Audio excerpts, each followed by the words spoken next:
को पूछो वहां दिख रहा है कि नहीं दिख रहा है।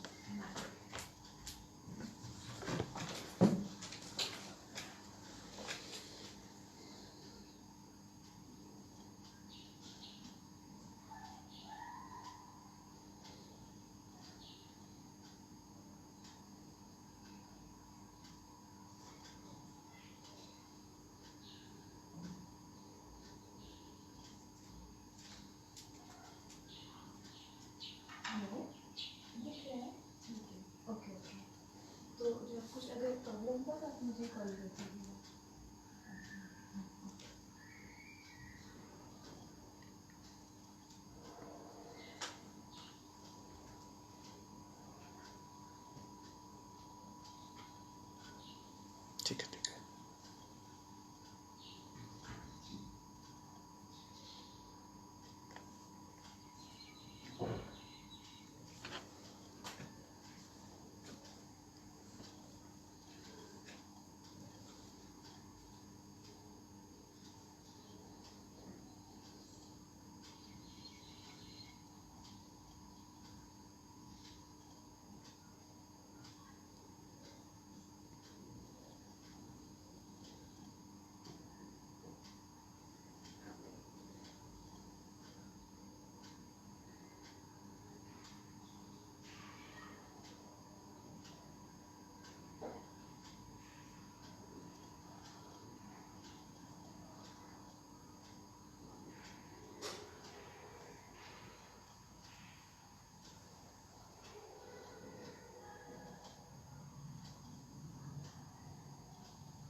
जी, मैं अजय झा इस व्याख्यान के सभी श्रोतागणों का सादर अभिनंदन करता हूं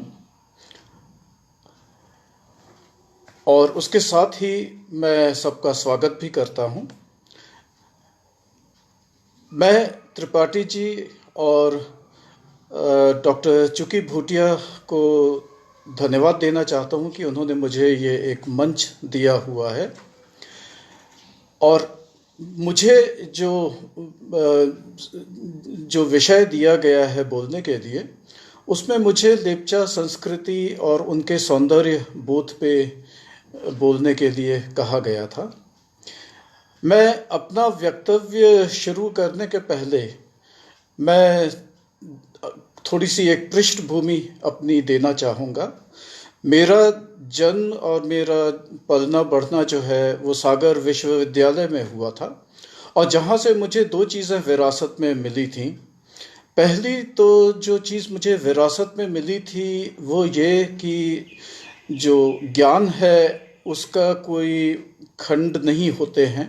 ज्ञान सबके लिए हर तरह का ज्ञान रहता है। जैसा कि मैंने देखा था कि वहाँ जो फिज़िक्स के टीचर थे या जो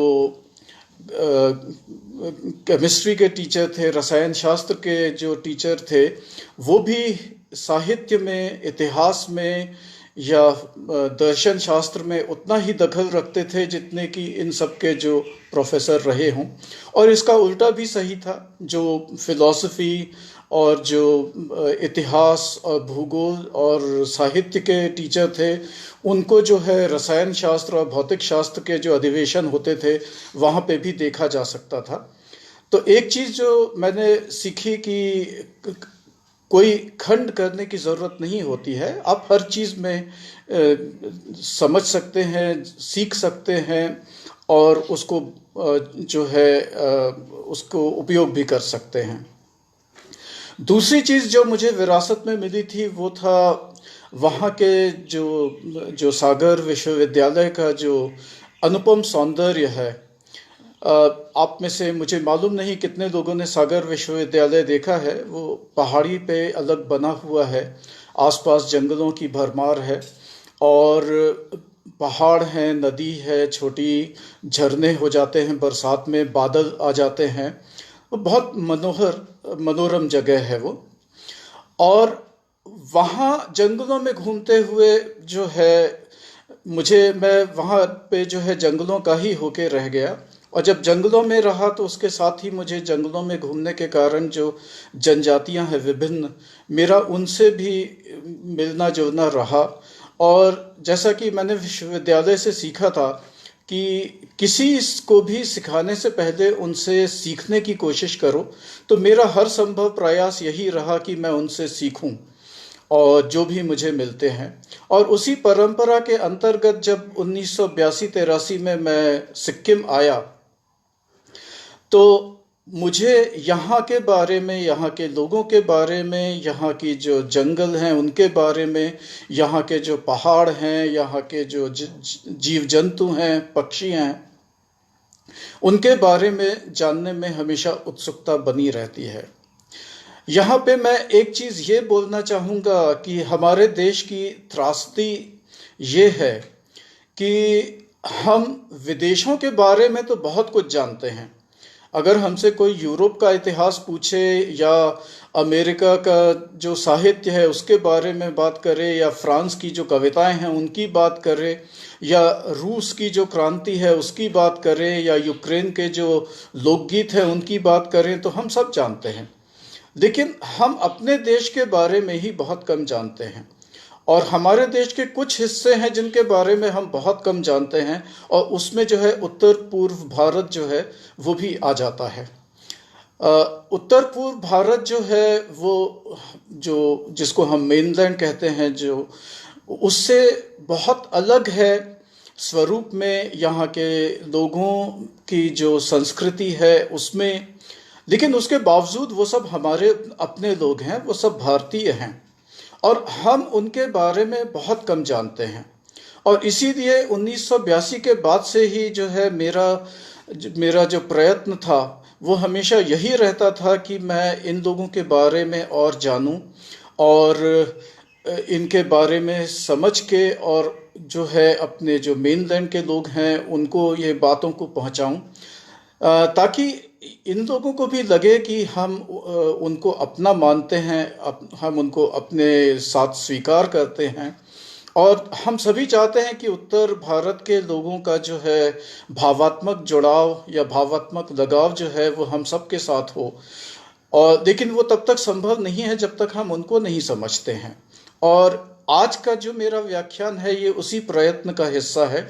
आज भी मेरी कोशिश है कि मैं एक जनजाति है जो लेप्चाज हैं सिक्किम के, मैं उनके बारे में आप लोगों को कुछ बताना चाहूँगा। लेकिन उसके पहले मैं आपको ये भी बता दूं कि जो लेप्चा है वो बस एक जनजाति है। उत्तर पूर्व भारत में बहुत सारी जनजातियां हैं। अकेले अरुणाचल प्रदेश में बताते हैं 76 जनजातियां हैं, नागालैंड में 12 जनजातियां हैं, आसाम में भी बहुत सारी जनजातियां हैं, और मेघालय, मिज़ोरम और त्रिपुरा, यहाँ पे भी बहुत अलग अलग जनजातियाँ हैं, और सबकी अपनी भाषाएं हैं, सबकी अपनी संस्कृति है, सबके अपने लोकगीत हैं। और मेरा कहने का तात्पर्य ये है कि मेरे इस व्याख्यान से आप ये मत समझ लीजिएगा कि आपने पूरे जो उत्तर पूर्व भारत के बारे में जान लिया है। मैं सिर्फ एक बहुत ही छोटे से हिस्से के बारे में बात कर रहा हूँ, और मुझे विश्वास है कि इस तरह के जो हमारे व्याख्यान होंगे उसके साथ लोगों का जो है रुचि बढ़ेगी इस जगह के लोगों में, और जो और भी लोग हैं उनके बारे में भी हम सीखेंगे और जानेंगे। मैं अब अपनी जो मेरा व्याख्यान है मैं अब उसको यहाँ से शुरू करना चाहता हूँ। जैसा मैं बता चुका हूँ कि मैं सिक्किम में 1982 में आया था। आज करीब 38 वर्ष होने को आ गए हैं, और 38 वर्षों में मैंने काफ़ी कुछ यहाँ पे देखा, सीखा, सुना, समझा। और हर बार मैं एकदम अचरज और आश्चर्य और आनंद में रहा कि इतनी सुंदर यहाँ की जो परंपराएं हैं, यहाँ की जो संस्कृति हैं, वो इतनी शानदार हो सकती है। शुरू करने के पहले मैं पहली चीज तो ये बताना चाहूंगा कि जो लेप्चा शब्द है वो लेप्चाओं ने नहीं दिया है, वो उन्हें बाहर के लोगों ने दिया है। और इसलिए मैं लेप्चा शब्द का जो प्रयोग है वो करना मुझे बहुत पसंद नहीं आता है। लेप्चा लोग अपने आप को रोंग कहते हैं। और रोंग जो है वो उनकी जो अपनी नाम जो उन्होंने दिया हुआ है, बिल्कुल उसी तरह जैसे हिंदू शब्द जो है वो हिंदुओं ने नहीं दिया है, वो बाहर के लोगों ने हमको दिया था। और अगर हम अपनी जो पुराण और अपने जो वेद पढ़ेंगे, वहाँ आपको हिंदू शब्द कभी नहीं मिलेगा। तो उसी तरह ये जो है लेप्चास के साथ भी हुआ है।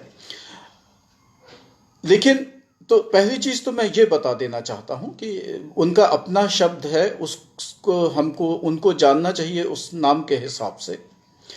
जब मैं 1982 में आया तो मैं यहाँ पर आया था, जो फ्रैंको इंडियन फार्मास्यूटिकल्स है उनका एक कारखाना यहाँ पे शुरू करना था। और मैं यहाँ पे आया, मैंने उसको शुरू किया और उसको करीब कई कुछ वर्षों तक चलाया भी। और मेरे जो कारखाना था उसमें करीब 40 लड़कियां और 8-10 लड़के काम करते थे। उन 40 लड़कियों में जो है कुछ लेप्चा लड़कियां भी थीं।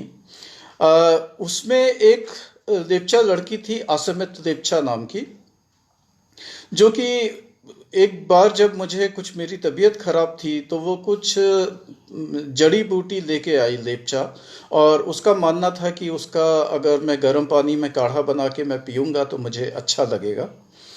उसको विश्वास नहीं था कि मैं उसको स्वीकार करूँगा। लेकिन क्योंकि मेरा जो है जो अपना पढ़ाई का जो मेरा डिसिप्लिन है वो वही है भैषजिक विज्ञान, फार्मास्यूटिकल साइंसेस, तो मुझे मालूम था कि जड़ी बूटियां जो है वहीं से दवाई की शुरुआत हुई है। और मैंने उसके बारे में उससे पूछना शुरू किया, जानना शुरू किया। उससे बातचीत में मुझे पता चला कि उसके पिताजी जो हैं वो एक स्कूल में हेडमास्टर हैं, और वो काफ़ी अच्छे से अंग्रेजी भी बोल लेते थे और हिंदी भी थोड़ी बहुत जानते थे। तो मैं अक्सर उनके घर, उनका घर छलमथांग नाम का एक गांव है, मैं वहाँ जाता था और उनसे मैं सीखता था, समझता था। उनसे दवाइयों के बारे में मैंने पता करना शुरू किया, और उसमें जो है मैंने कम से कम 286 जो उनके पेड़ पौधे हैं उनके नाम जो हैं वो मैंने जाने, उसको वो लोग किस तरह से उपयोग करते हैं मैंने उसका भी पता किया, और इस पे मैंने शोध पत्र वगैरह भी लिखे।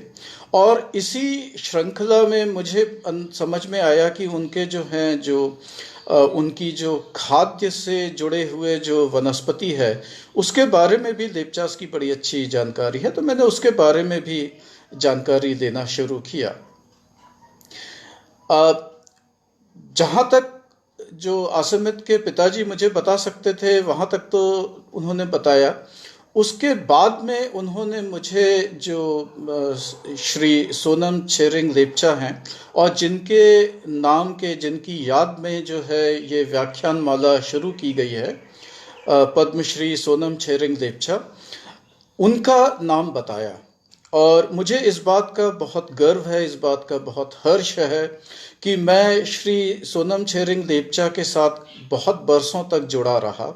मैं उनसे जो है गैंगटोक में भी मिलता था, क्योंकि वो सिक्किम में जो डिपार्टमेंट ऑफ कल्चर है, संस्कृति विभाग है गवर्नमेंट ऑफ सिक्किम का, उससे वो जुड़े हुए थे। उन्होंने बहुत सारे गीत लिखे हैं, वो कवि भी थे, वो बहुत अच्छा वाद्य यंत्र भी बजाते थे जो लेप्चा वाद्य यंत्र हैं। वो इतिहासकार भी थे, वो संस्कृति जो है लेप्चा संस्कृति के बारे में तो वो एक पूरा एनसाइक्लोपीडिया थे, और साथ ही बहुत ही विनम्र व्यक्ति थे। और उनसे बातचीत करना मुझे बहुत अच्छा लगता था, और उनके बाद मैं बहुत बार गया। उनसे बातचीत करते हुए जो है मैंने जो पहला एक लेख लिखा था द स्टेट्समैन के लिए, ये कलकत्ता का काफ़ी नामी अखबार था उस समय और आज भी चलता है, 1868 से चला आ रहा है। उसमें मैंने जो है जो हिम मानव है येती, उसके बारे में ये लेख लिखा था। और उस अब जो हिम मानव है येती है उसके बारे में तो बहुत सारी कथाएं हैं, उसके बारे में बहुत कुछ लिखा जाता है। मैंने जो लिखा था उसमें नयापन ये था कि उसमें जो लेपचा और भूटिया, जो सिक्किम के भूटिया लोग हैं, उनका जो उनका जो ज्ञान था या उनकी जो समझ थी, मैंने उसको उसमें दिया हुआ था, जिसमें मैंने जो लेपचा नाम है उनका भी प्रयोग किया था। और यहाँ लेपचा भूटिया लोगों से बातचीत करके मुझे अंदाज़ा लगा था कि जो येती है वो एक नहीं, वो लोग 3 प्रकार के बताते हैं। एक जो सबसे बड़ा रहता है और जो एकदम जहाँ हिम पहाड़ हैं वहीं पे रहता है। दूसरा उससे छोटा रहता है जो करीब 7,000-8,000 फीट की ऊंचाई पे जो है घने जंगलों में रहते हैं। और सबसे छोटा उन्होंने बताया जो कि नदी के किनारे तलहटी में रहते हैं। अब इसमें कितनी सच्चाई है, क्या है, ये तो आज तक साबित नहीं हुआ, क्योंकि विज्ञान ने आज तक कोई ऐसा प्रमाण नहीं पाया है कि ये सब होते हैं। लेकिन अगर किसी समय होते रहे होंगे तो उसका हमें कुछ अंदाज़ा लगता है। और मैं ये बता सकता हूँ कि वो जो लेख मैंने लिखा था उसके कारण काफ़ी बड़े बड़े लोग जो वैज्ञानिक हैं वो भी मेरे संपर्क में आए, जिनमें एक डॉक्टर टी.एन. खुशू थे। Doctor TN. खुशू बहुत बड़े वैज्ञानिक रहे हैं।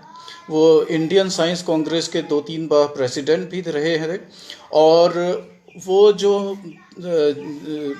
भारत सरकार का जो फॉरेस्ट एंड एनवायरनमेंट डिपार्टमेंट है उसके सेक्रेटरी भी थे एक समय में।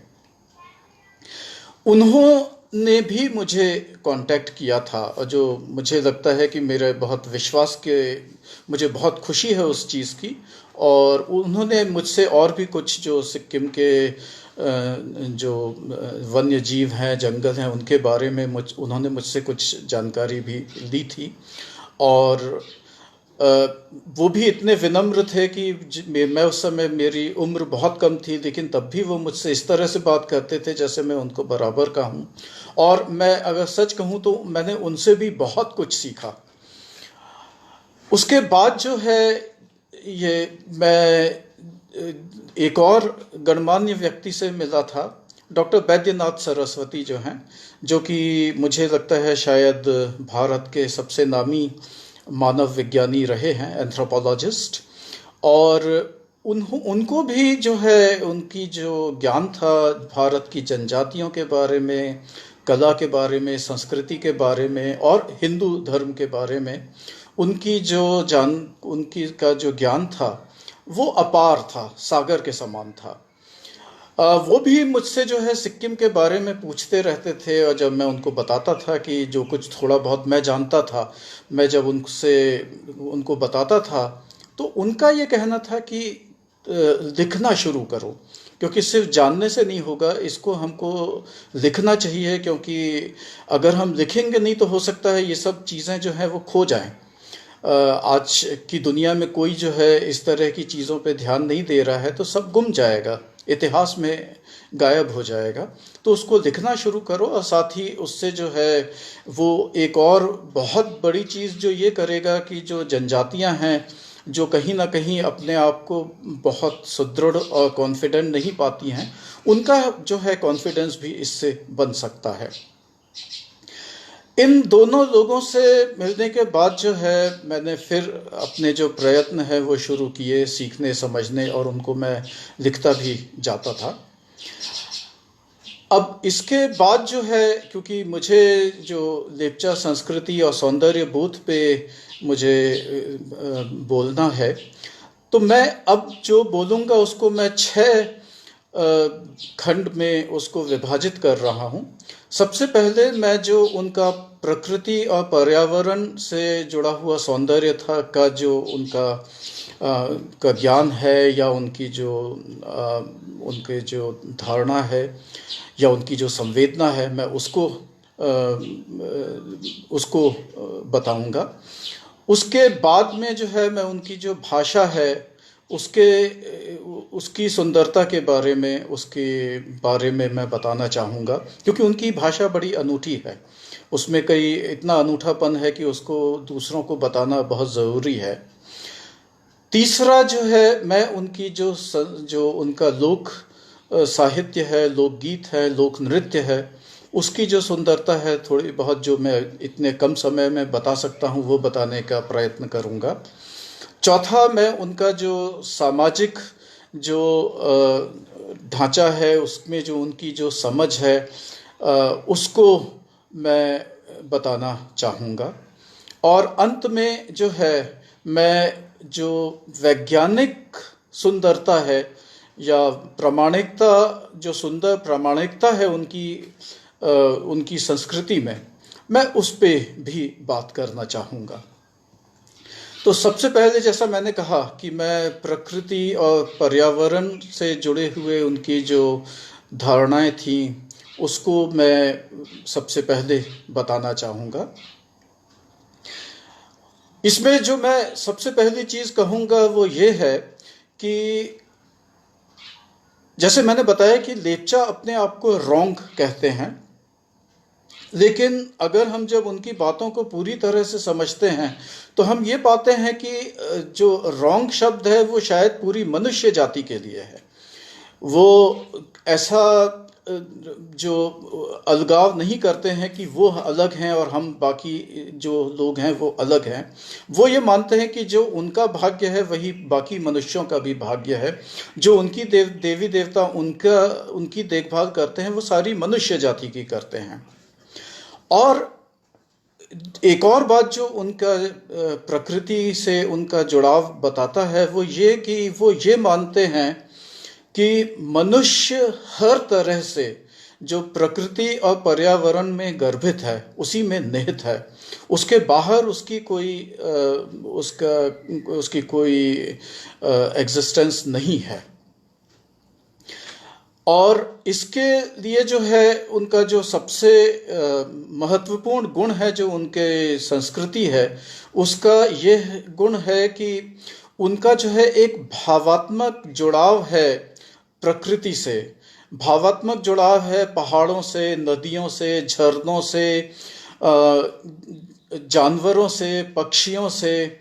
और उसका जो कारण ये है कि जो उनकी जो मिथक हैं या उनके जो विश्वास हैं उनकी उत्पत्ति को लेकर, उनमें जो है जो उनकी देवी माँ है नाजोंगन्यो, उससे जुड़े हुए हैं। वो ये मानते हैं कि नाजोंगन्यो जो उनकी देवी माँ है, उन्हीं ने जन्म दिया है सभी को, पहाड़ों को, नदियों को, जंगलों को, वनस्पति को, और झरनों को, और फूलों को, और तितलियों को, और पक्षियों को, सभी को उसने जन्म दिया है, और मनुष्यों को भी उसने जन्म दिया हुआ है। जब सब उनके ही हैं, मतलब जो ये पहाड़ और नदियां हैं ये भी हमारे भाई बहन ही हुए, और इसलिए हमारी जो लेप्चा लोग हैं उनकी संवेदना जो है वो सबके साथ है। और ये जो धारणा है या ये जो विश्वास है वो उनकी सारा जो लेप्चा दर्शन है उसको खड़ा करता है। जो उनका ये विश्वास है कि कि सब जो है पेड़ पौधे और जानवर और जो वो मनुष्यों के ही भाई बहन है, इसमें क्या कुछ गलत है? क्या ये जो है अवैज्ञानिक है? तो मैं इसको कहूँगा कि ये अवैज्ञानिक नहीं कहा जा सकता है, क्योंकि जब से चार्ल्स डार्विन ने जो है थ्योरी ऑफ एवोल्यूशन दी है, तो उससे ये तो साबित हो जाता है कि हम मनुष्य भी जो हैं एक बहुत बड़ी सृष्टि का एक छोटा सा हिस्सा हैं, और हम सब जुड़े हुए हैं कहीं ना कहीं से। हम जो है मनुष्य जो है वो एक मैमल है, तो मैमल होने के नाते हम लोग जो हैं शेर, चीते, बंदर, जिराफ और ज़ेब्रा सभी से जुड़े हुए हैं। और मैमल के ऊपर अगर हम जाते हैं तो हम पाएंगे कि जो जीनस है उसमें भी हमारा कहीं ना कहीं जुड़ाव हो जाता है।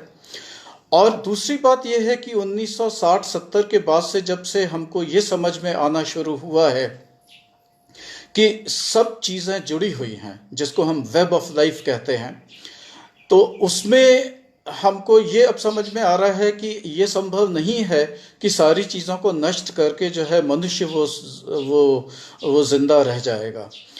अगर बाकी चीज़ें नष्ट होंगी तो मनुष्य का नष्ट होना जो है वो अवश्यम भावी है, वो होके रहेगा। और इसलिए आज इतनी जो बात हो रही है कि नहीं, जो हमारी जैव विविधता है उसको बचा के रखना है, हमारे जो पानी के स्रोत हैं उनको बचा के रखना है, हमारे पहाड़ जो हैं उनको भी संरक्षण देना है, हमारे जो जंगल हैं उनको भी जो है नष्ट नहीं होने देना है। ये सारी बातें जो है वो उसी के संदर्भ में हो रही हैं। इसलिए हम जो लेप्चा का जो विश्वास है उसको हम सिर्फ ये नहीं कह सकते हैं कि वो एक कल्पना है या एक भावात्मक मुद्दा है, वो एक बहुत बड़ी वैज्ञानिक सच्चाई भी है। हम सभी जो है वो एक सिम्बायोटिक रिश्ते में रहते हैं, मतलब हम सभी सहजीवी हैं इस दुनिया में, ये बात समझ में आ रही है। दूसरी चीज जो हम लेप्चा लोगों से सीख सकते हैं वो उनका एक दर्शन है जिसका नाम बुकरूप दिया गया है। बुकरूप जो है वो अ, उस दर्शन को कहा जाता है जिसमें जो खाद्य वस्तुएं हैं या औषधि वाली वनस्पतियां हैं उनका किस तरह से उपयोग किया जाए कि वो कम ना पड़े।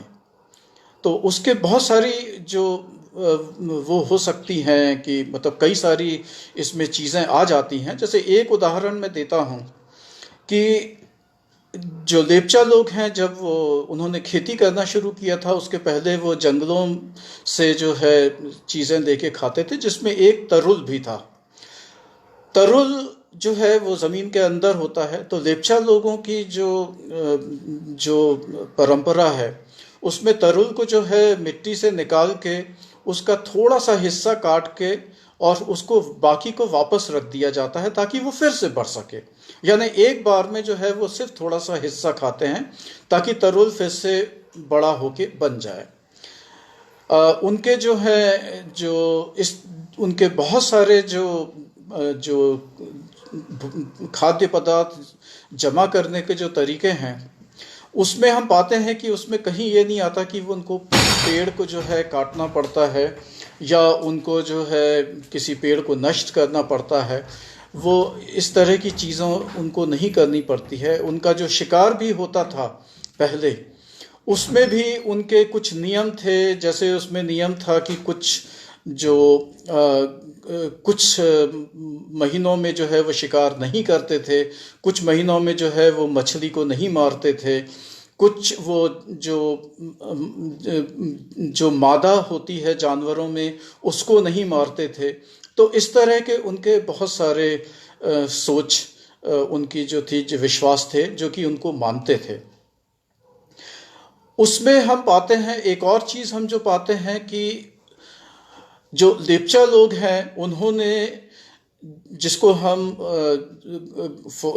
ग्रोव्स कहते हैं, जो पवित्र जंगल होते हैं जो कि भारत में लगभग हर जगह मिलते हैं, यहाँ उसकी जो परंपरा है वो थोड़ी सी अलग थी। यहाँ पे ये लोग जो है पहाड़ों की चोटियों को संरक्षण देते हैं। ये माना जाता है कि हर पहाड़ की चोटी पे जो है कोई एक देवता रहता है। और इनफैक्ट गैंगटॉक नाम जो है सिक्किम की राजधानी का, वो भी जो है वहाँ जो एक गैंगटॉक नाम का जो देवता है उसका वास है वहाँ पे। और इसलिए उसकी सुरक्षा करना जो है वो लेप्चा लोग बहुत आवश्यक मानते थे। अब ये विश्वास भी जो है ये बहुत अनूठा विश्वास है, क्योंकि हम ये जानते हैं कि पहाड़ों की चोटियां जो है वो सबसे पहले जो है बारिश उन पे गिरती है और वहीं से जो है उद्गम होता है नदियों का, वहीं से उद्गम होता है झरनों का। तो अगर हम पर्वतों को अपने देखें एक तरह से कि जो पानी का उद्गम जो है वो उसका जो स्रोत है ये सब, तो हम समझ सकते हैं कि ये कितना ज़रूरी था।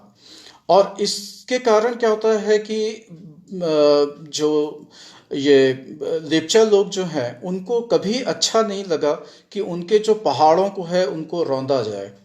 कांचनजंगा जो पहाड़ है, जो दुनिया का तीसरा सबसे ऊंचा पहाड़ है, वहाँ पे लोग चढ़ें इसको जो है लेपचा लोग बहुत नापसंद करते हैं, क्योंकि कांचनजंगा जो है वो सबसे बड़ी जो देवी है लेपचा लोगों की, वो उसको वो माना जाता है।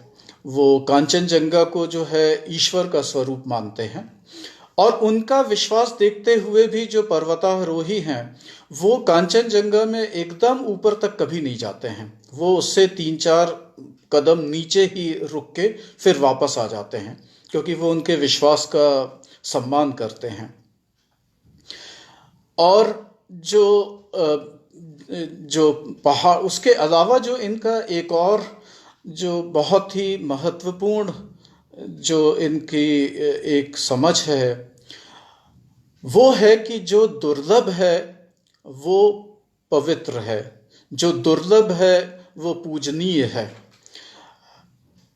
ये एक बहुत ही शानदार समझ है, क्योंकि जब हम जैव विविधता की बात करते हैं तो हमको ये समझना चाहिए कि सबसे पहला खतरा तो उसी पे आएगा जो दुर्लभ है, और उसको बचाना हमारा कर्तव्य हो जाता है। तो जैसे लोग, लेपचा लोग जिन जिन चीज़ों को जानते हैं कि ये दुर्लभ है, वो उसको बचाने की कोशिश करते हैं।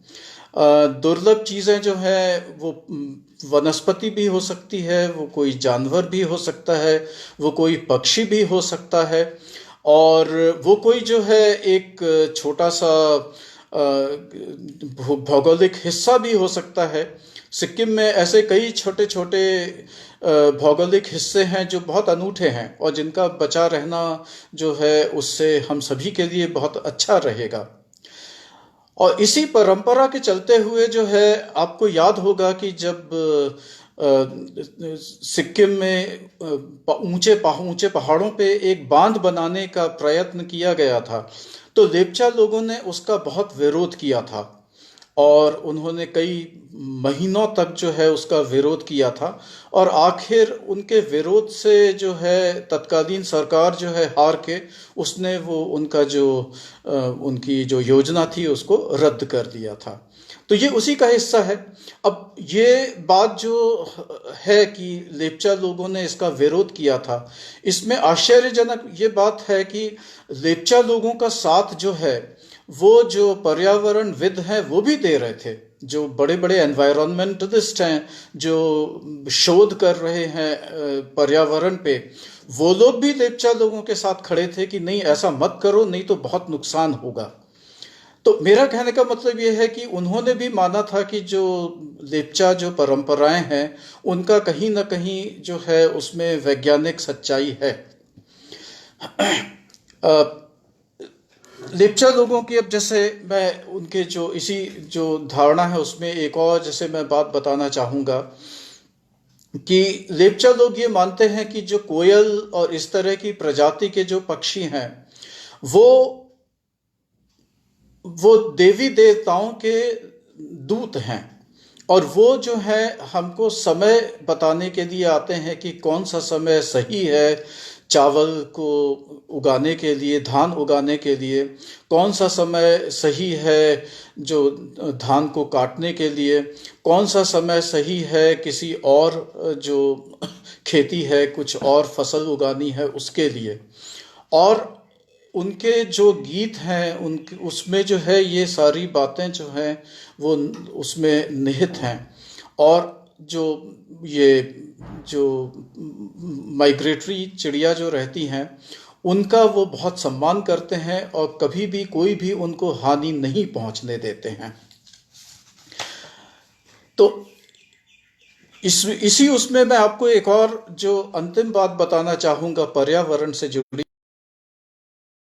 ओके, इसी में एक और जो चीज़ जुड़ी हुई है वो मैं बताना चाहूँगा कि मैं जब सिक्किम में आया था दोबारा 1996-97 में, उस समय जो डॉक्टर टी एन खुशू थे उन्होंने मुझे सुझाव दिया था कि मैं यहाँ के जो जीव जंतु हैं उनके बारे में जो हूँ पता करके और उसमें उसका एक प्रोजेक्ट मैं करूँ WWF के लिए।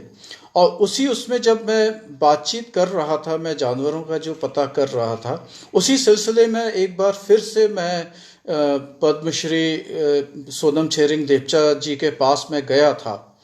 और उनसे बातचीत में उन्होंने मुझे बताया था फात रूबा, ये जो है इंडियन ईस्ट इंडियन टॉर्टोइस जो है, उसका उन्होंने बताया, नाम बताया था कि वो भी सिक्किम में मिलता है, ज़मीन के अंदर रहता है, छोटा सा कछुआ होता है ये बात इसलिए बहुत आश्चर्यजनक है क्योंकि उसके पहले किसी भी जीव विज्ञानी ने सिक्किम में किसी कछुए के होने का प्रमाण नहीं पाया था। और उनकी बात जो है उसको मान के मैंने जो किताब लिखी थी सिक्किम के सरीसृपों पे, उसमें मैंने इसको स्थान दिया था और ये भी बताया था कि इसका अभी तक कोई प्रमाण नहीं है, पर होने के बहुत मतलब होना चाहिए यहाँ पे, क्योंकि यहाँ के लोगों ने इसको कहा है कि ऐसा मिलता है। और मैंने उसका नाम तक दिया था क्योंकि जो उसका विवरण मुझे लेप्चा जी ने दिया था, उसके हिसाब से मैं ये तो समझ गया था कि अगर होगा तो ये वाला कछुआ होगा, ईस्ट एशियन टॉर्टोइस। और मुझे इस बात का बहुत खुशी है कि ये लिखने के करीब 11-12 वर्ष बाद सिक्किम में सच में वो कछुआ जो है वो मिला है। और उस जो मिला है वो जो वाइल्ड लाइफ इंडिया जो इंस्टीट्यूट है, Indian institute of wild life, वहाँ के वैज्ञानिकों ने उसको पाया है। तो ये एक और चीज़ बताता है कि जो लेप्चा लोग हैं उनको समझ बहुत बढ़िया थी, वहाँ के जो जानवर हैं, जीव जंतु हैं, उनकी भी जानकारी बहुत सारी थी। दूसरा खंड में मैं आपको बताना चाहूँगा जो लेप्चा भाषा है उसके बारे में। लेप्चा भाषा को मैं हमेशा कहता हूँ कि बहुत ही समृद्धशाली है, बहुत सुदृढ़ है, बहुत सुंदर है और बहुत सुव्यवस्थित है। समृद्धशाली मैं इसलिए कहता हूँ कि उनके पास जो शब्द हैं, जितने शब्द हैं, खासकर उनकी जो जीव जंतु, पक्षी, पेड़ पौधों को लेके जितने शब्द उनके पास हैं, उतने मुझे नहीं लगता कि जो बाकी उन्नत भाषाएं हैं, मैं हिंदी, नेपाली, बंगाली, असमीज़ को बहुत उन्नत भाषा मानता हूँ, लेकिन मुझे लगता है कि उनमें भी इतने सारे पशु पक्षियों, पेड़ पौधों के नाम इंगित नहीं हैं। तो इसलिए मैं उसको बहुत समृद्धशाली मानता हूँ। और ये इसलिए आश्चर्यजनक है क्योंकि सिक्किम की जो जैव विविधता है वो बाकी प्रदेशों से बहुत ज़्यादा है। यानी अगर हम क्षेत्रफल के हिसाब से लें तो जितनी जैव विविधता सिक्किम में है वो उसका मुश्किल से 8-10% बाकी जगहों में, बाकी जो प्रदेश हैं वहाँ आपको मिलेगा। और ये जो है मतलब जब यहाँ पे इतने तरह के जानवर और पेड़ पौधे और पक्षी मिलते हैं, मैं आपको यहाँ बताना चाहूँगा कि यहाँ करीब 4000 पेड़ पौधे मिलते हैं, यहाँ 500-600 पक्षी मिलते हैं, यहाँ 600-700 तितलियाँ मिलती हैं, यहाँ पे जो है 160-70 जो मैमल्स हैं वो मिलते हैं, यहाँ 71 तरह के सांप मिलते हैं और लगभग सभी के नाम हैं लेप्चा भाषा में। तो इसलिए मैं उसको बहुत समृद्धशाली मानता हूँ, मैं उसको बहुत सुदृढ़ मानता हूँ, क्योंकि जो हम कहना चाहते हैं वो उसमें हम कह सकते हैं। शायद ही ऐसी कोई चीज़ है जो हम कहना चाहते हैं जो हमारे भाव में है तो हम उसको ना कह पाएँ, मुझे ऐसा मुश्किल लगता है। मैं उसे बहुत सुंदर मानता हूँ कि बड़ी लयबद्ध भाषा है और इसमें जो है जिस तरह से लय बनती है तो वो सुनने में बहुत सुंदर लगती है। और उसको मैं सुव्यवस्थित इसलिए मानता हूँ कि उसमें कहीं ना कहीं एक व्यवस्था है। आप शब्द से ही समझ जाएंगे कि ये किस चीज़ के बारे में बात हो रही है। जैसे अगर मैं आपको बताऊं, कोई भी शब्द आपको मिले, लेप्चा शब्द जो सू से शुरू होता है, तो आप समझ सकते हैं कि वो किसी वनस्पति के बारे में बात हो रही है। तो जैसे जो पेड़ पौधे हैं उनके नाम हमेशा सू से शुरू होते हैं। सुंगलीखांग, सुम्ब्रांगखांग, सुंगलोकोंग, इस तरह के शब्द आपको मिल जाएंगे। अगर शब्द सा से शुरू होता है तो आप समझ लीजिए कि किसी जानवर के का नाम है वो। तो जैसे सचाक है वो तेंदुए का नाम है, जो साहू है वो बंदर का नाम है, जो साना है वो भालू का नाम है, जो हिमालय का जो काला भालू होता है उसको साना कहते हैं। अगर हम उसमें सो से शुरू करते हैं तो आप समझ लीजिए कि वो जो जलवायु से जुड़ी हुई कोई शब्द होगा।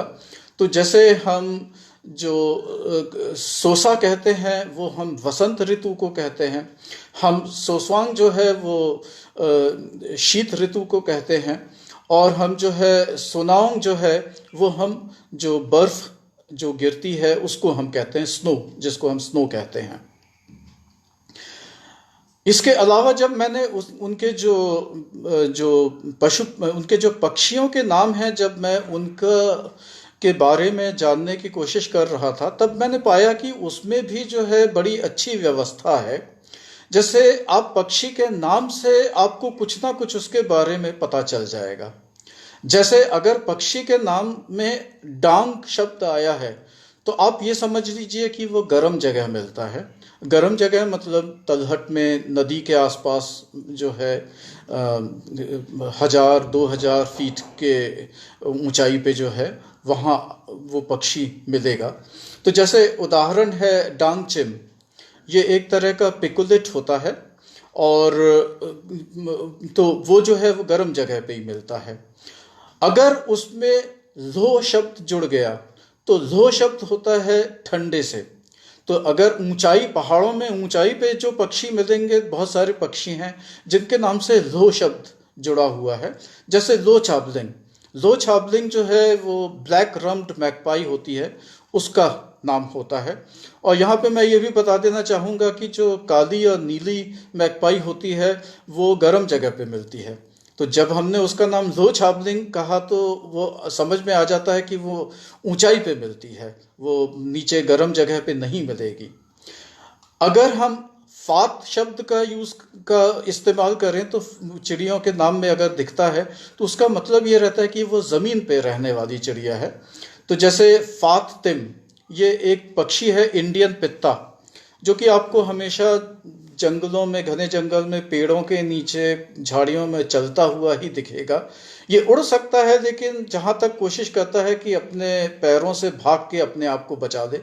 ये उड़ता तभी है जब इसको लगता है कि नहीं अब हम अगर नहीं उड़े तो हम पकड़े जाएंगे, तभी उड़ता है ये। ऊंग शब्द जो है, अगर किसी पक्षी के नाम में ऊंग शब्द मिल जाएगा तो ये समझ लीजिए कि वो पानी के पास मिलने वाला पक्षी है। और जैसे लिंग ऊंगचिम है, ये एक तरह का किंगफिशर है जो कि हमेशा नदी के आसपास मिलता है, मछलियां पकड़ते हुए आप इसको देख सकते हैं। तो ये जो उनकी जो भाषा की व्यवस्था है, सुव्यवस्थित भाषा जो है, ये बहुत ही मेरे ख्याल से एक अनूठी चीज़ है, क्योंकि बहुत सी भाषाओं में आपको ये उतने अच्छे से नहीं मिलेगा। तीसरे चरण में मैं आपको जो लेप्चा दर्शन है उसकी जो सुंदरता है उसके बारे में मैं बताना चाहूँगा। मैं आपको फिर वापस ले जाता हूँ जो लेप्चा देवी हैं नाजोंगन्यो, उनके कथा जो है उसके मिथक के बारे में। मैंने आपको बताया कि जो लेप्चा देवी माँ हैं उनके बहुत सारे बच्चे हुए थे, और उन्होंने जो है जिसमें कि जो पहाड़ और नदियाँ के अलावा जो ये जानवर हैं, पक्षी हैं, पशु हैं, तितलियाँ हैं, सभी हैं, और साथ में जो है मृत्यु भी उन्हीं का जो बच्चा है। यानी दूसरे शब्दों में हम कहें तो जो मृत्यु है वो हमारे भाई बहन के समान है, और क्योंकि मृत्यु का जन्म काफ़ी बाद में हुआ था तो हम ये भी कह सकते हैं कि मृत्यु हमसे, हमारा इंसान का जो है छोटा भाई बहन है। अब जो मैंने एक बार ये जो मृत्यु हुई थी किसी लेप्चा वृद्ध जन की, तो उसकी जो उसको मैं गया हुआ था, तो वहाँ मैंने पाया कि जब किसी की मृत्यु होती है तो जो लेप्चा जो पुजारी हैं बोंगथिंग, उनको बुलाया जाता है। अब वो सबसे पहले जो है वो गीत गाते हैं, और गीत जो है उसमें जो मरा है उसकी आत्मा को जो है वो पूरे सिक्किम के सैर के लिए ले जाते हैं उनको। जो सिक्किम के अलग अलग पहाड़ हैं, सिक्किम की अलग अलग नदियां हैं, जो सिक्किम के जंगल हैं, उनमें पूरा उसको वो घुमाते हैं।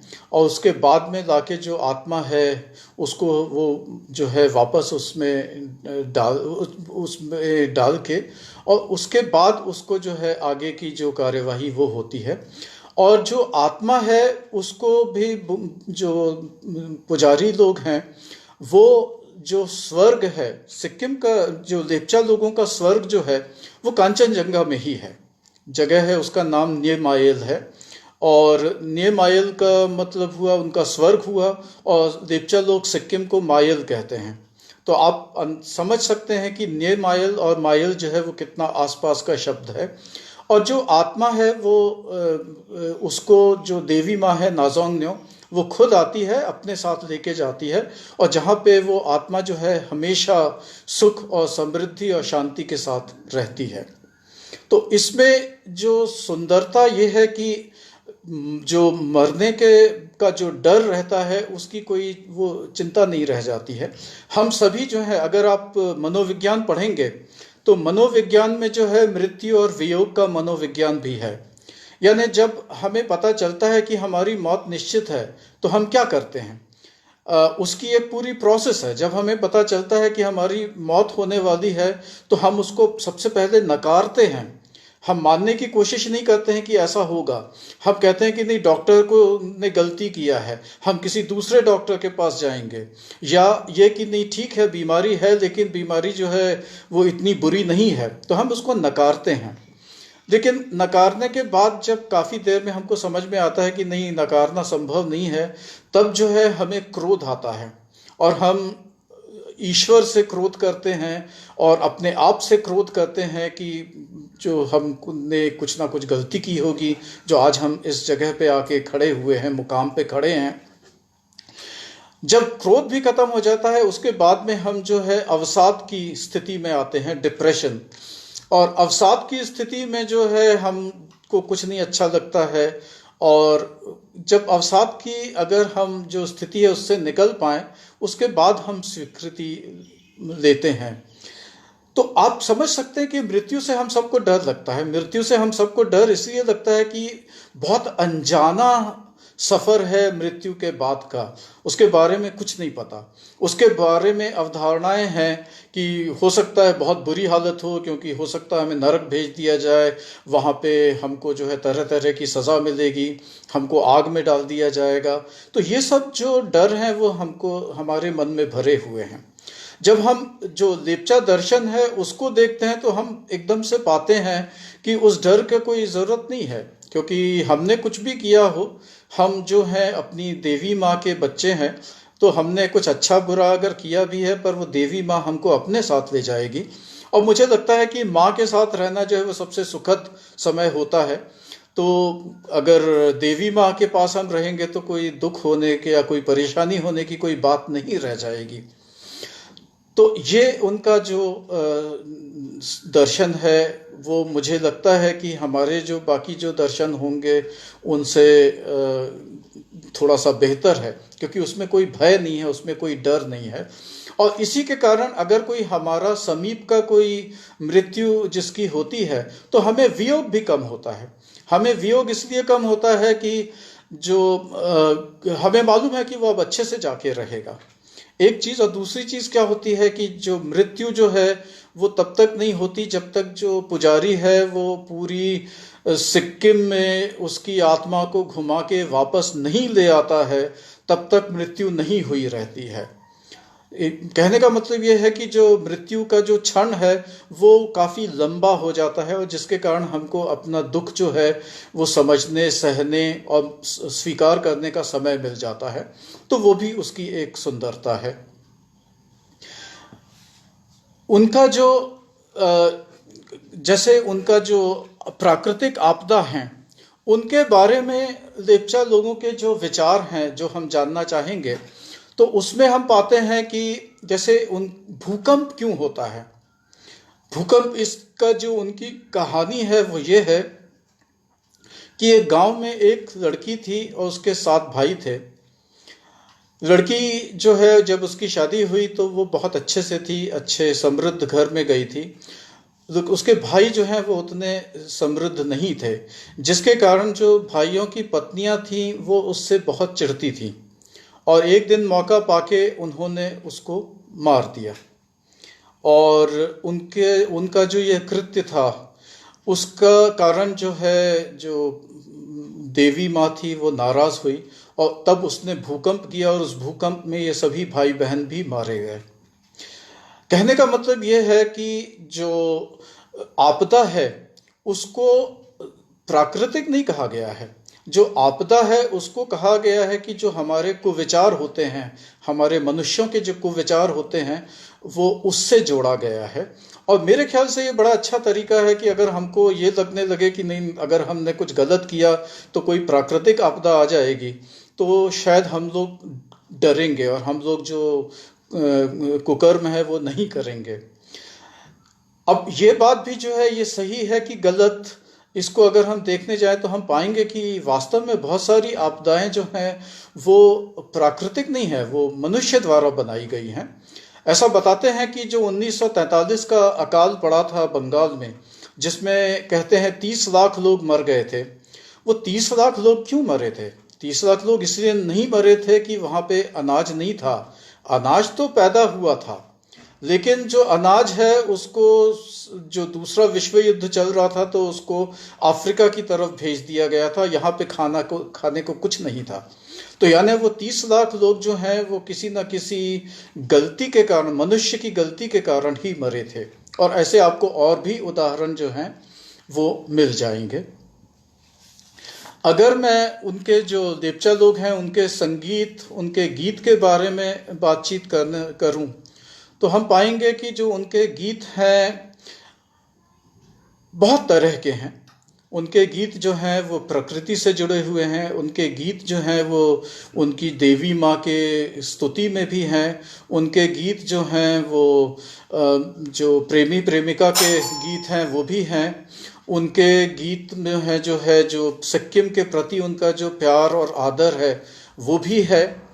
और इस तरह से जो है उनके गीत बहुत तरह के हैं और काफ़ी सुंदर गीत होते हैं, जिसमें मतलब मुझे इस बात की खुशी है कि जो पद्मश्री सोनम छेरिंग लेप्चा जी हैं उन्होंने जो है पुनर्जन्म दिया है लेप्चा गीतों को।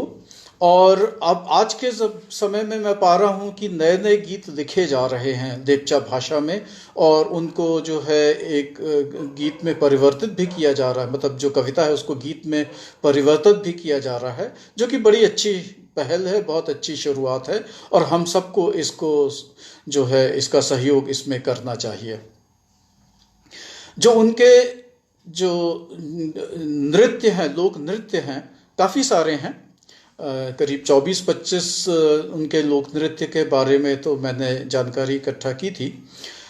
मैं 2 को बताना चाहूँगा। एक तो उनका जो है, जो जिसको हम बर्ड डांस वो लोग कहते हैं, यानी जो पक्षी नृत्य जो है, वो पक्षी नृत्य जो है वो 2 पक्षियों का है, जिसमें 2 पक्षी जो हैं वो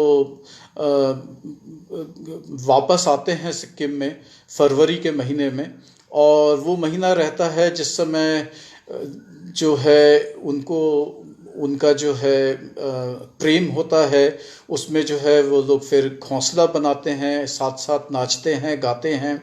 और फिर घोंसला जो है अप्रैल के अंत तक बन जाता है। फिर मई में जो है जो मादा है वो उसमें अंडे देती है और उसके बाद जो है दोनों जो पक्षी हैं, नर और मादा, वो बच्चों को जो है सुरक्षा देते हैं। और जब उसमें से बच्चे निकल आते हैं तो उनको खाना ला के देते हैं। और ये तब तक चलता है जब तक बच्चे जो हैं उनके पंख नहीं निकल आते हैं।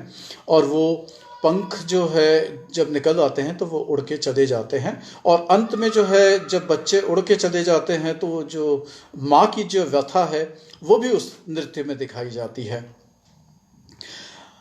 बहुत सुंदर गीत है। इसकी सुंदरता ये भी है कि इसमें जो समय है उसको बहुत सुंदरता से दिखाया गया है कि जो जो लेपचा महीने हैं उनको इसमें ढाल दिया गया है। यानी एक तरह से हम कहें तो चिड़िया क्या कर रही हैं उससे हम बता सकते हैं कि कौन सा महीना जो है वो चल रहा है। उनका जो है एक और जो लेपचा परंपरा है जो कि बहुत ही अनूठी है, वो ये है कि जो लेपचा बच्चे हैं और लेपचा बड़े पुरुष हैं खासकर, वो अनगिनत पक्षियों की आवाज हुबहू निकाल सकते हैं। मतलब ये जो है ये मैंने अपने कानों से सुना हुआ, अपने आप देखा हुआ है। और इसके बारे में बड़े बड़े और भी जो मानव शास्त्री हैं उन्होंने भी लिखा हुआ है। आज से 100 साल पहले भी जब लेपचा लोगों के बारे में लिखा गया था तो उसमें इन सब चीज़ों को इंगित किया गया है। और इतना अच्छा जो है वो चिड़िया पक्षी के जो आवाज़ की नकल होती है कि जो पक्षी है वो भी जो है गड़बड़ा जाता है, वो उड़ के आ जाता है। तो ये मैंने अपनी आंखों से देखा हुआ है। एक और बहुत अनूठी चीज़ जो मैंने पाई थी वो एक बार, जैसे मैंने बताया कि मैं जो छलमथांग गांव है मैं उस तरफ जा रहा था, तो वहाँ पे जब हम लोग चलते चलते थक गए थे तो एक जगह थोड़ा सा बैठे हुए थे, तो नीचे मुझे जो है एक शिकारी पक्षी जो है उड़ता हुआ दिखा, शिकार करने की कोशिश करता हुआ। और मैं जो है दूरबीन निकाल के देखना चाह रहा था कि वो कौन सा पक्षी है। तब तक जो मेरे साथ थे उन्होंने बताया कि ये तिंकी है, जो एक तरह का जो बुनलीज हॉक ईगल जो है वो है। तो मैं बहुत आश्चर्य में था कि ये उनको समझ में कैसे आया इतनी दूर से, क्योंकि मुझे तो ठीक से दिख भी नहीं रहा है। तो जब मैंने उनसे पूछा तो उन्होंने हंसते हुए बताया कि नहीं, जो उसका उड़ने का तरीका है उससे मैंने बता दिया कि ये कौन सा पक्षी है। तो मेरे ख्याल से ये एक बहुत बड़ी जो जानकारी है, बहुत बड़ा ज्ञान है कि हम पक्षी के उड़ने के तरीके से बता सकें कि उसका वो कौन सा पक्षी है। और सच में बाद में जब मैंने देखना शुरू किया तो मैंने पाया कि लगभग हर पक्षी के उड़ने का तरीका अलग होता है। उस इसके बाद जो है हम लोग थोड़ा सा जो उनका सामाजिक जो उनके परंपराओं की जो सुंदरता है, संस्कृति जो है, उसके बारे में हम कुछ बात कर लेते हैं। पहली चीज़ तो मैं बताना चाहूँगा कि आज के युग में जो मनुष्य जाति के सामने सबसे बड़ी समस्याएं हैं, एक है खाद्य सुरक्षा, एक है ऊर्जा सुरक्षा और एक है जल सुरक्षा। हमारे जो दुश्मन हैं सबसे बड़े यही हैं। तो जब हम खाद्य सुरक्षा की बात करते हैं तो खाद्य सुरक्षा जो है हमारी सबसे ज़्यादा जो असुरक्षित है हमारे खाद्य की, हम जो हमारी अभी इस युग में जो है वो ये है कि पूरी की पूरी दुनिया यानी करीब 800 करोड़ लोग वो सिर्फ 7 जो वनस्पति हैं, मतलब जो अनाज है, उसी पे निर्भर कर रहे हैं। अगर कल किसी कारण से ये अनाज खत्म होते हैं तो हम सब भूखे मर जाएंगे। और इसलिए हमारी खाद्य सुरक्षा बढ़ाने के लिए, सुदृढ़ करने के लिए बहुत ज़रूरी है कि हम खाने के नए नए जो वनस्पतियां हैं उनको भी हम समझें, उनको उपयोग में लाना शुरू करें। और इस संदर्भ में जो लेपचा लोग हैं उन्होंने वो जंगलों में बहुत सारी, कम से कम 250-300 जो वनस्पतियां हैं उनको वो जानते हैं जिनको कि खाया जा सकता है, और जिसमें जो कुकुरमुत्ते हैं वो भी शामिल हैं। मतलब लेपचा लोग जो हैं वो उनको बहुत मतलब उसको भी बहुत अच्छे से उपयोग करते हैं। और बहुत बार जो है उनका जो प्रोटीन का जो ज़रूरत है वो इसी से पूरी होती है। कुकुरमुत्ते जो हैं कुछ कुछ जहरीले भी हो सकते हैं, और लेकिन जो लेपचा लोग हैं उनको मालूम है उसको किस तरह से बनाया जाए कि उसका जहर ख़त्म हो जाए। तो ये भी एक परंपरा है जो कि मुझे लगता है कि हमें सीखना हमारे लिए बहुत अच्छा रहेगा।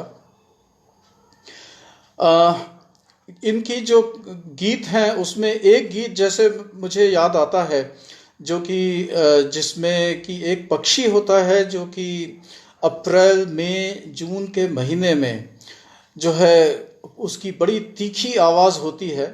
ये मैं बात कर रहा हूँ जो ग्रेट बार्बेट नाम का पक्षी होता है उसकी उसकी बड़ी तीखी आवाज़ होती है। वो उड़ता रहता है, चिल्लाता रहता है, और खासकर जो घाटियाँ हैं उनमें, पहाड़ के ऊपर नहीं, घाटियों में, और उसकी जो आवाज़ है वो गूंजती रहती है हर जगह में। अब उसके बारे में जो कविता जो मैंने पढ़ी थी देवचास की, वो थी कि जो बच्चा रहता है उसकी माँ जो है वो मर जाती है, तो उसकी सौतेली माँ आती है, और जो उसका पिता रहता है उसको अपने बच्चे के प्रति कोई प्रेम नहीं रहता है, सौतेली माँ का भी प्रेम नहीं रहता है। और एक दिन जब वो खाना खाते रहते हैं और ये खाना मांगता है, तो उसके पिताजी जो हैं उसके सिर पे मारते हैं और वो बच्चा मर जाता है। और उसका बच्चा जो मरने के बाद जो है उसकी जो आत्मा जो है फिर से जो रूप लेती है वो इस पक्षी का लेता है, और वो हर जगह उड़ता आज भी घूमता रहता है, अपनी जो दुख भरी कहानी है वो सबको सुनाता रहता है। मेरे हिसाब से सामाजिक दृष्टि से इसमें देखें तो इसमें काफ़ी सुंदर तरीके से बताया गया है कि अगर एक टूटा हुआ परिवार है उसमें जो बच्चा है वो बहुत तकलीफ सहता है, एक चीज़। दूसरी चीज़ जो हम देखते हैं वो ये है कि अ, मतलब जो इसकी जो बुरी जो मतलब ये घटना इतनी दुखद है कि शायद इसको सुन के, इस पक्षी की आवाज़ सुन के जो बाकी लोग जो हैं वो इस तरह की गलत चीज़ नहीं करेंगे। ये आशा भी इस गीत में दी गई है।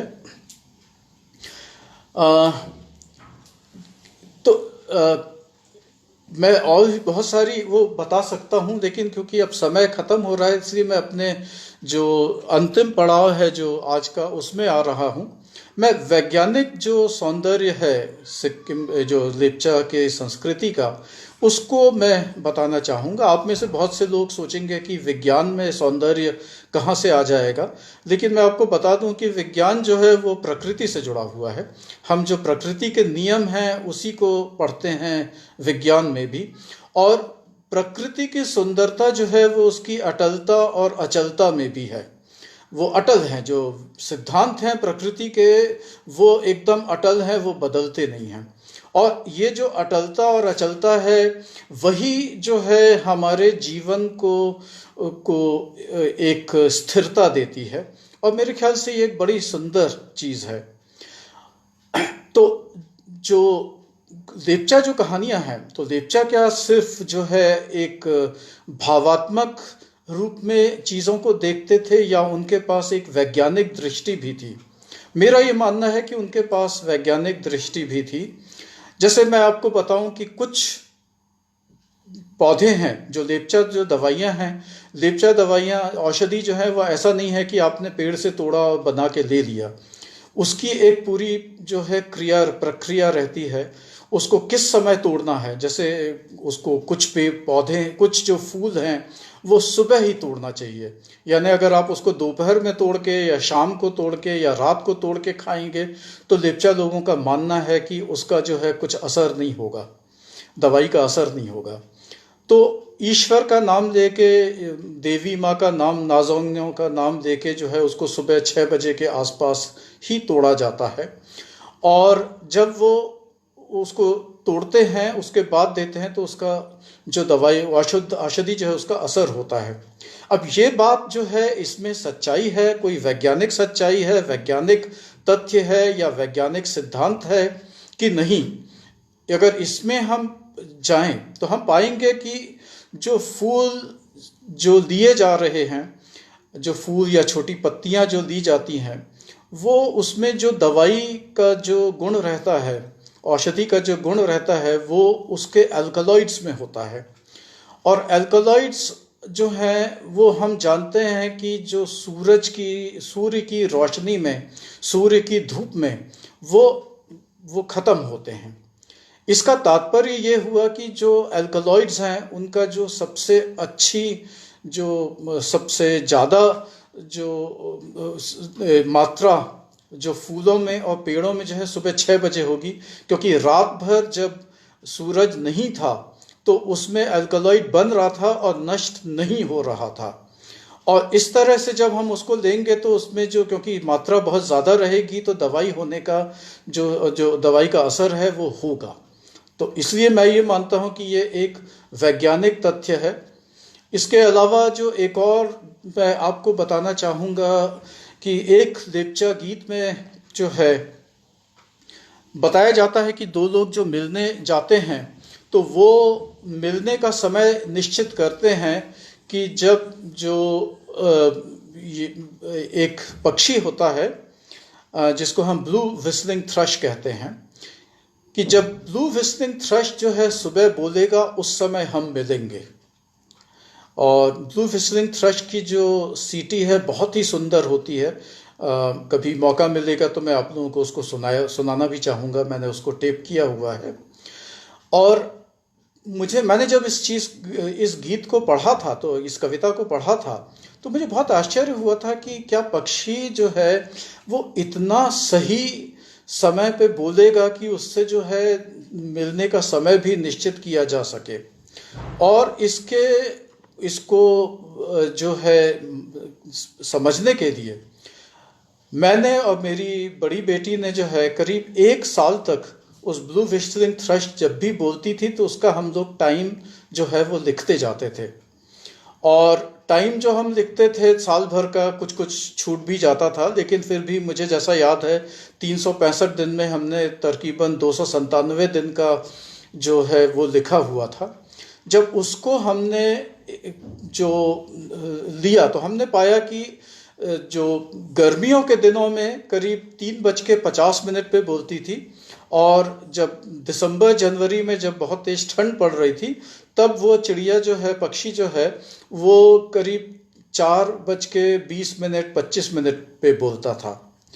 तात्पर्य यह है क्योंकि गर्मियों में सूरज जल्दी निकलता है इसलिए वो जल्दी बोलती थी, और ठंड में, सर्दियों में क्योंकि वो पक्षी जो है ये सूरज देर से निकलता है तो वो पक्षी भी देर से बोलता था।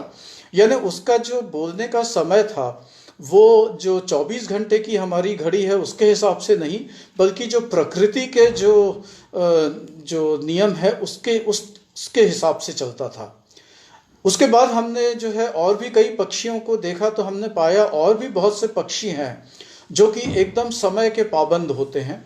और जब हम लोगों ने और रिसर्चर्स और जो वैज्ञानिक हैं उसके जो शोध पत्र हैं उनको पढ़ा तो हमने पाया कि इसका एक शब्द भी है जिसको हम क्रोनोमीट्रिक एप्टीट्यूड कहते हैं। और क्रोनोमीट्रिक एप्टीट्यूड है जो पक्षियों की जो जैविक घड़ी होती है या बायोलॉजिकल वॉच होती है उसको लेके बनाया गया है। तो जो लेप्चा गीत में जो कहा गया था वो भी एक वैज्ञानिक सत्य था। तो ये हम लोगों को समझ में आया। इसके बाद जो है मैंने कम से कम 15-20 और लेप्चा गाने और कहानियाँ इकट्ठा की जिसमें कुछ ऐसा बताया गया था, और जब मैंने उसकी वैज्ञानिक प्रामाणिकता देखी तो वो वैज्ञानिक जो प्रामाणिकता उसकी है। कहने का मतलब ये है कि जो है उनके पास एक वैज्ञानिक दृष्टि थी और जिसको कि हमें सम्मान करना चाहिए। और ये बहुत ज़रूरी है कि हम इस तरह के जो ट्रेडिशनल नॉलेज है, परंपरागत जो ज्ञान है, उसको हम अब बचाने की कोशिश करें, और उसको हम बल्कि सिर्फ बचाएं नहीं, उसको हम सीखें उससे, ताकि हमारी जो अभी की विज्ञान है वो और समृद्धशाली हो। और जैसा मैंने शुरू में कहा कि समय की कमी है तो मैं बहुत कुछ अभी नहीं बोल पाऊंगा, लेकिन मैं ये कहना चाहूँगा कि ये तो मैंने सिर्फ एक जनजाति जो है उनके बारे में आपको बताने की चेष्टा की है। ऐसी कम से कम 100 और जनजातियां हैं उत्तर पूर्व भारत में, और हो सकता है भारत में हम और जगह जाएं तो और भी जनजातियां हों। तो ये बहुत आवश्यक है कि हम उनसे सीखें, उनसे जो है हम ज्ञान अर्जित करें, उनको समझें, और उस ज्ञान को जो है हम उपयोग में लेकर आएं। आजकल खासकर जब हम क्लाइमेट चेंज की बात कर रहे हैं तो क्लाइमेट चेंज की जो समझ है वो हो सकता है कि हमारी अभी बहुत कम हो, लेकिन मैंने ये पाया कि लेप्चा लोग की जो समझ है क्लाइमेट चेंज को लेके वो हमसे बेहतर है। जो गरीब लोग हैं, जो किसान हैं, वो जो बातें बोल रहे हैं उसमें ज़्यादा सार है बजाय जो वैज्ञानिक लोग बोल रहे हैं। तो ये और जो क्लाइमेट चेंज है वो एक बहुत बड़ी त्रासदी होने वाला है, वो बहुत बड़ा जो है एक विकट समस्या लेकर खड़ा होगा।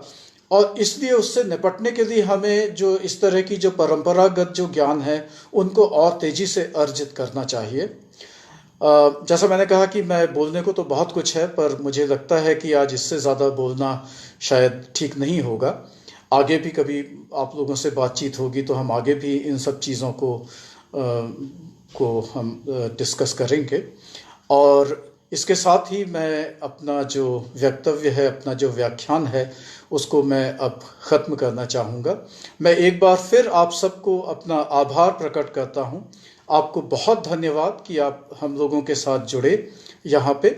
और मुझे आप लोगों से प्रार्थना है कि आप लोग भी इस तरह के प्रयासों में जो है जुड़िए, ताकि हम और कुछ बहुत अच्छा मिल के हम कर सकें। और धन्यवाद, आप सबको नमस्कार।